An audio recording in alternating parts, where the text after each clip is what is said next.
Bismillahirrahmanirrahim. Assalamualaikum warahmatullahi wabarakatuh. Anak-anakku di seluruh penjuru tanah air, khususnya siswa kelas 9 SMP, pada kali ini kita akan melanjutkan pertemuan masih membicarakan tentang teks laporan percobaan. Pada pertemuan pertama, kita telah membahas masalah teks laporan percobaan tentang mengidentifikasi.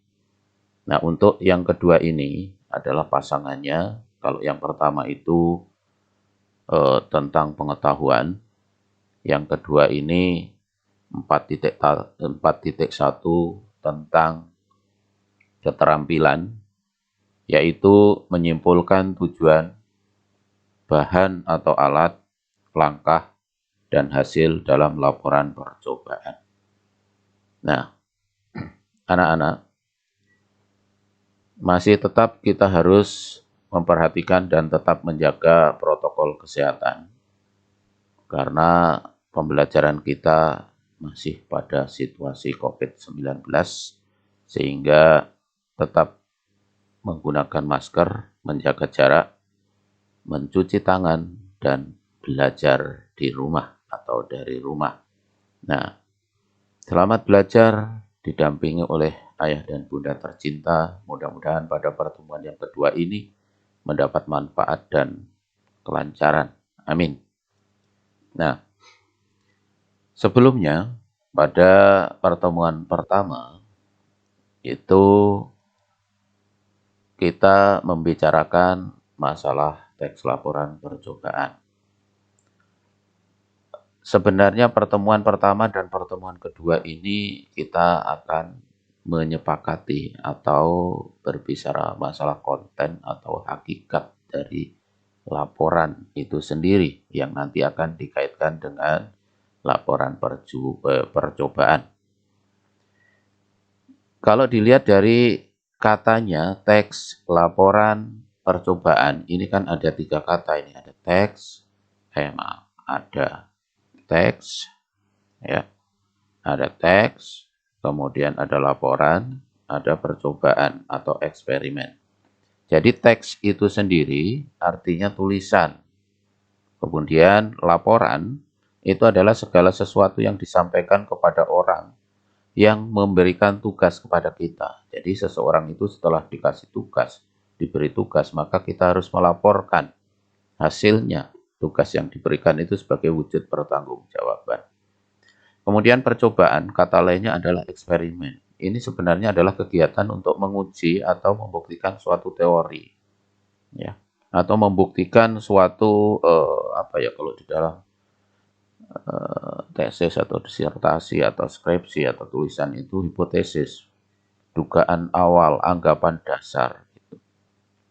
Kemudian dari ketiga kata tadi, maka bisa disimpulkan bahwa teks laporan percobaan adalah tulisan yang menyampaikan hasil percobaan, baik untuk menguji maupun untuk membuktikan teori. Di awal di pertemuan pertama telah kita nyatakan, telah saya sebutkan bahwa teks laporan percobaan itu menyampaikan hasil percobaan apa adanya. Ya. Jadi pertemuan pertama dan pertemuan kedua ini memang kita mendalami hakikat dari teks laporan, kemudian nanti akan dikaitkan atau diteruskan dengan laporan percobaan. Nah, ciri teks laporan percobaan paling tidak itu ada 3 hal. Ciri teks laporan percobaan paling tidak ada 3 hal.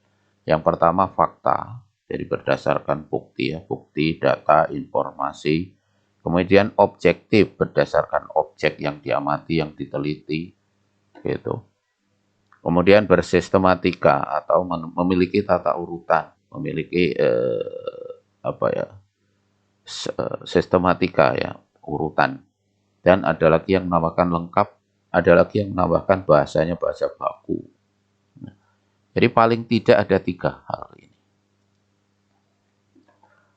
Nah, inilah sebenarnya tadi kan meripit ke belakang, ya, meripit ke belakang sekilas tentang teks laporan percobaan. Nah, untuk yang akan kita bedah seperti tadi yang saya katakan adalah menyimpulkan tujuan, bahan, alat, langkah, dan hasil dalam laporan percobaan. Nah, ini sebenarnya kalau kita sudah praktek kita akan tahu lebih paham. Namun secara hakikinya sebagai pemahaman dasar, maka yang dimaksud dalam pengertian ini apa sih gitu. Yang pertama kata menyimpulkan. Kata menyimpulkan itu sendiri kan berasal dari kata simpul atau ikat. Ya. Sehingga menyimpulkan dapat diartikan dengan mengikatkan, menyarikan, atau mengikhtisarkan. Mengambil intisari. Ya. Kemudian fungsi laporan percobaan itu adalah untuk informasi, untuk bukti, untuk dokumentasi, dan pertanggungjawaban. Jadi fungsinya untuk ini paling tidak untuk bukti, untuk dokumentasi, untuk informasi, dan bentuk pertanggungjawaban. Kemudian alat dan bahan. Alat dan bahan, kalau alat adalah benda yang dipakai untuk mengerjakan sesuatu. Jadi benda yang digunakan untuk mengerjakan atau membuat sesuatu. Sedangkan bahan adalah barang yang akan dipakai untuk membuat barang lain. Jadi kalau bahan ini bisa habis, tetapi kalau alat, nah ini masih bisa berlanjut dan masih bisa digunakan untuk mengerjakan atau membuat sesuatu benda lain. Yang berikutnya adalah langkah-langkah. Langkah-langkah ini adalah tata urutan atau prosedur atau cara gitu, ya. Tahapan-tahapan yang dilalui, yang dilakukan untuk membuat sesuatu tadi atau menguji sesuatu tadi atau untuk mengerjakan apa yang harus dikerjakan. Nah, ini semua sebenarnya kan nanti kalau kita sudah praktek kita bisa menyimpulkan tujuannya itu apa. Ya. Kemudian alat dan bahannya yang diperlukan apa, fungsinya untuk apa, langkah cara kerjanya kayak bagaimana.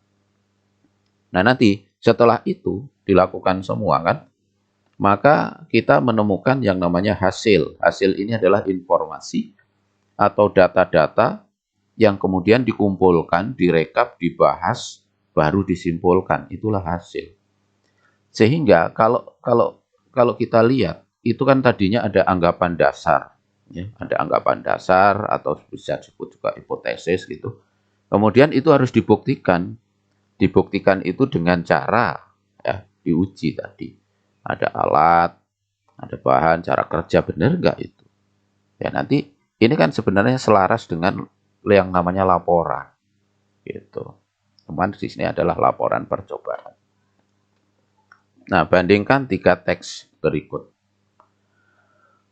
Ini yang pertama, pertemuan pertama dan pertemuan kedua itu sebenarnya masih berbicara tentang teks laporan. Ini ada 3 teks. Kalau pertemuan pertama itu juga ada 3 teks.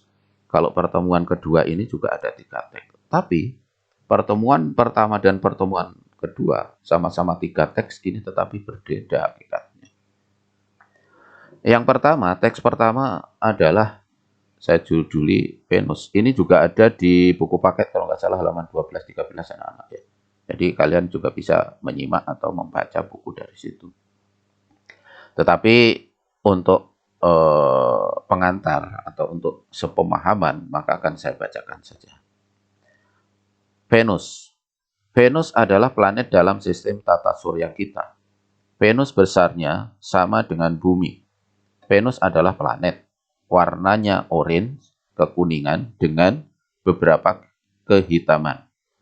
Venus merupakan planet kedua dari matahari, antara Merkurius dan bumi. Venus mengedari matahari selama 235 hari bumi. Venus berotasi sekali setiap 244 hari bumi. Venus sangat tua dan berbatu. Langitnya orange dengan kilatan cahaya petir. Tadi di sini ada berotasi. Ya. Venus mengedari matahari selama ini namanya berevolusi. Jadi kalau bumi berevolusi itu memerlukan waktu 1 tahun kurang lebih 365 hari atau 12 bulan. Nah, kalau berotasi itu berputar pada porosnya. Kalau bumi berputar pada porosnya maka dia terjadilah siang dan malam. Ya. Ini lebih lama, berarti lebih jauh kan. Lebih jauh. Nah, untuk ini adalah teks yang pertama. Kemudian ada teks yang kedua. Ya, judulnya kelelawar. Kelelawar merupakan mamalia. Ya, kelelawar merupakan mamalia. Mereka satu-satunya mamalia yang dapat terbang. Ada lebih dari 1000 jenis kelelawar seperti kelelawar vampir, kelelawar telinga panjang, kelelawar ekor 3, dan kelelawar buah. Kelelawar tampangnya mirip tikus. Saat terbang bersama, mereka seperti tikus terbang. Beberapa kelelawar makan darah, buah, ikan, dan kaktus. Kelelawar dapat mendengar dari jarak 1 km. Kelelawar termasuk jenis nokturnal. Kelelawar melihat dengan pupil, oleh sebab itu mereka membuka matanya lebar-lebar untuk melihat. Kelelawar memiliki bayi. Kelelawar menyusui anaknya. Selama setahun, kelelawar memiliki 3 bayi. Ini bercerita tentang kelelawar. Kalimat pertama bunyinya kelelawar adalah merupakan mamalia. Sedangkan tadi di Venus, Venus adalah planet dalam sistem tata surya. Kayaknya ada kemiripan gitu. Ya, lanjut. Jadi kelelawar. Nah, ini kalau anak-anak perhatikan kata kelelawar ini lumayan banyak. Fungsinya apa? Terus ada kata ganti dan seterusnya, itu nanti akan kita dalami saat kita pertemuan ketiga, yaitu tentang struktur dan ciri kebahasaan. Untuk pertemuan kedua ini targetnya adalah kita paham tentang teks laporan, kemudian dikaitkan dengan atau disebut ujungnya adalah teks laporan percobaan. Terus teks yang ketiga, saya namai saja adalah Antartika. Semua kehidupan di Antartika adalah di dalam laut. Di kedalaman laut biru ada jaringan makanan. Pertama, ada kehidupan plankton, fitoplankton, dan diatum di dasar rantai makanan. Bentuk kehidupan kecil tersebut merupakan bagian dari kelas produsen primer. Mereka dimakan oleh konsumen primer yang lebih besar, seperti krill, rebon, dan ikan-ikan kecil. Krill adalah makhluk mirip ikan dengan 10 kaki. Rebon mirip udang. Makhluk-makhluk ini memakan makanan konsumen primer yang lebih kecil dan dimakan konsumen sekunder. Jadi dia itu makan dan dimakan. Ya. Konsumen sekunder terdiri atas paus, khususnya paus biru, anjing laut, ikan-ikan lebih besar, dan penguin. Paus biru dapat mencapai berat 174 ton dan merupakan paus terbesar yang pernah ada. Semua konsumen sekunder cukup tinggi dalam rantai makanan, tetapi tidak cukup tinggi, bukan predator. Artinya sudah tinggi, tetapi ada yang lebih tinggi lagi. Ya. Bukan satu-satu yang paling tinggi gitu ya. Puncak predator puncak di Antartika hanya memiliki satu anggota, yaitu paus pembunuh, karnivora mesin pembunuh, sepanjang 27 kaki. Dengan gigi luar biasa, mereka adalah puncak dari jaring makanan. Ya, tadi teks pertama bercerita tentang Venus. Venus adalah planet, begitu. Yang kedua, kelelawar adalah mamalia. Nah, sekarang adalah rantai makanan Antartika. Nah, kita bandingkan dengan teks pada pertemuan pertama dengan pertemuan kedua, ini kan sama-sama sebenarnya memiliki 3. Pertemuan pertama ada 3 teks. Teks pertama itu bercerita tentang sepedaku, yaitu jenis deskripsi. Kemudian untuk kedua fikir, eksplanasi, dan yang ketiga sepeda, secara umum laporan. Sedangkan pertemuan kedua ini, yang pertama Venus, yang kedua kelelawar, yang ketiga Antartika. Kalau anak-anak perhatikan, di pertemuan pertama 3 teks itu dengan jenis yang berbeda. Tetapi kalau pertemuan kedua, 3 teks itu dengan jenis yang sama, yaitu semuanya laporan. Semuanya laporan. Nah, dengan demikian, ini jelas berbeda. Inilah targetnya sebenarnya kita adalah harus paham tentang teks laporan. Kemudian nanti adalah teks laporan percobaan. Laporan, ya, laporan percobaan itu sebenarnya adalah teks laporan. Cuman yang membedakan, ya, nanti kan di struktur kita akan uraikan laporan percobaan, teks laporan. Di struktur itu kan awalnya apa, keduanya apa, gitu kan. Kemudian kita kaitkan ke situ ciri kebahasaannya kayak apa. Yang jelas untuk kali ini, gitu, untuk kali ini targetnya seperti itu. Jadi cukup paham dengan teks laporan, kemudian teks laporan percobaan. Nah, kalau anak-anak perhatikan, ini kan ada 3 teks ini, mana yang lebih mudah untuk dipahami, mana yang lebih jelas gitu, ya, dari 3 teks ini. Kejelasan itu dipengaruhi oleh apa? Apakah Venus, apakah kelelawar, apakah Antartika? Ya, nanti ada pertanyaan soalnya di situ, ada tugas, ada latihan begitu. Mana yang lebih jelas? Mengapa kok dia lebih jelas? Apakah karena bahasa yang digunakan? Apakah strukturnya? Ya. Apakah ada kata-kata sulit gitu? Ada disebutnya kata teknis? Ya. Nanti kita akan kupas di sana. Tetapi hakikatnya, ya, mengapa itu dia lebih jelas? Mana yang lebih komplit dari 3 teks ini? Itu nanti, ya, sekali lagi, untuk pertemuan pertama dan pertemuan kedua ini, kalau pertemuan pertama itu kan membandingkan tadi ya, ada 3 jenis teks, kemudian teks yang berbeda. Nah, ketemulah teks laporan, gitu kan. Untuk teks pertemuan kedua ini ada beberapa jenis teks laporan. Nah, salah satunya nanti ada teks laporan percobaan. Nah, mengapa teks laporan percobaan? Ya, itu kan kalau kita lihat secara kasat mata diawali dengan pernyataan umum kan di sini. Kemudian diurai dengan pernyataan yang lebih khusus. Ini sebenarnya hakikatnya. Nah, untuk teks laporan percobaan, pernyataan umumnya apa? Ya ada di tujuan dan ada di hipotesis, itu katanya. Pernyataan umum. Ya, katakanlah uji buah, kandungan buah atau kandungan listrik dalam buah. Itu kan, itu pernyataan umum untuk mengetahui kandungan listrik dalam buah. Kemudian diurai kan, itu dibuktikan, ya, dibuktikan setelah percobaan itu diambil data-datanya, kemudian nanti disimpulkan di belakang. Oh, hasilnya ternyata begini, dari umum kemudian ke khusus. Nah, kira-kira itu. Seperti biasa anak-anak, sebelum kita mengakhiri dan kita menutup perjumpaan kali ini, maka kita harus selalu mencari dan penyemangat melalui mungkin sebuah kata-kata. Goresan bahasa insya Allah akan konsisten. Sebelum kita tutup pertemuan, maka akan kita carikan penyemangat-penyemangat dalam bentuk kata-kata.